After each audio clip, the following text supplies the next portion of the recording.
हमने बहुत सारे सांप देखे हैं, लेकिन सांप कहाँ से आए, इसके पीछे पुराणों में एक कहानी है। ऋषि कश्यप की पत्नियां थी। एक पत्नी का नाम था कद्रू और दूसरी का नाम था विंता। वे दोनों प्रार्थनाओं और तपस्या में ऋषि कश्यप की सहायता करती थी। एक दिन ऋषि कश्यप ने उन दोनों से कहा, आप दोनों मेरी प्रार्थनाओं और तपस्याओं में बहुत मदद कराते हो।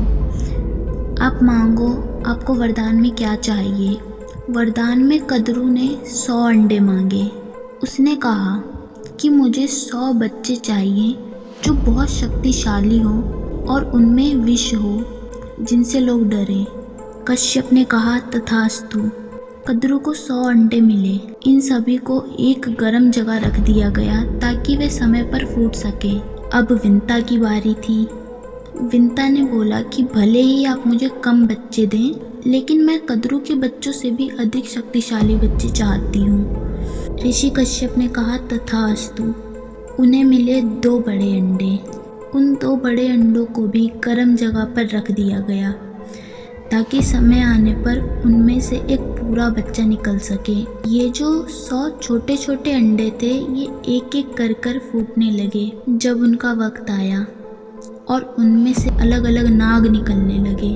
उसी में से एक नाग है वासुकी, जो शिव जी की गर्दन पर है। शेष नाग और जितने भी बड़े बड़े नागों का उल्लेख पुराणों में है, वे सभी कद्रू के बच्चे हैं।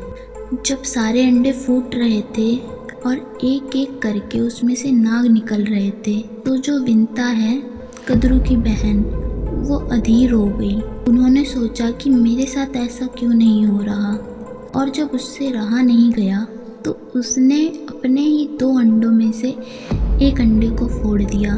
उस अंडे से जो बच्चा निकला, उसकी ऊपर की आधी बॉडी बन गई थी और नीचे की आधी बॉडी भी बन रही थी। समय से पहले अंडे को फोड़ देने की वजह से ये अंडा अपाहिज ही रह गया। ये जब निकला तो इतना नाराज़ हुआ और बोला कि मैं आपके पास नहीं रुकूंगा क्योंकि आपने मुझे पूर्ण नहीं होने दिया, और वह फिर चला गया। अब विंता बहुत ही पेशेंटली इंतज़ार करने लगी अपने दूसरे अंडे के फूटने का। जब दूसरा अंडा फूटा, उसमें से जो निकला वो था गरुण।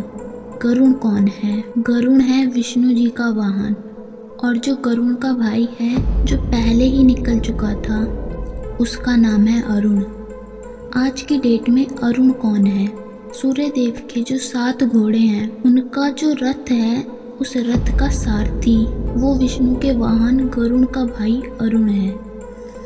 अरुण है सूर्य देव का सारथी और गरुण है विष्णु जी का वाहन। कद्रू मतलब सारे सांप, और विंता के बेटे मतलब गरुण और अरुण। ये दोनों 2 बहनों के बच्चे हैं और उन दोनों में बहुत ज़्यादा दुश्मनी है। गरुण नागों के बीच में खड़े नहीं रह सकते और नाग गरुण से बहुत ही ज़्यादा घृणा करते हैं। तो ये कहानी है गरुण के बनने की और पृथ्वी पर पहली बार सांप के आने की।